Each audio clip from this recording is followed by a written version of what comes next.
Hai, Assalamualaikum. Saya Dr. Jakia, pakar mata dari Mawar Medical Center Seremban. Hari ini saya akan berkongsi dengan anda semua mengenai artificial tears. Artificial tears ataupun air mata palsu berfungsi sebagai pelembab mata. Ada pelbagai jenama artificial tears di pasaran. Ada yang mempunyai preservatif dan ada juga yang preservative free.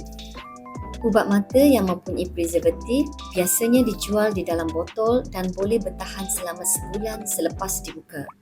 Ini adalah contoh artificial tears yang mempunyai preservatif.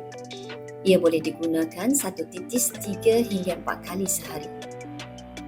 Artificial tears yang tidak mempunyai preservatif atau dikenali sebagai preservative free pula lebih mahal kerana ia tidak boleh disimpan lama.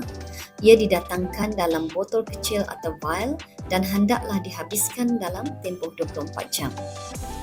Artificial tears jenis ini boleh digunakan dengan lebih kerap dan bila-bila masa yang diperlukan.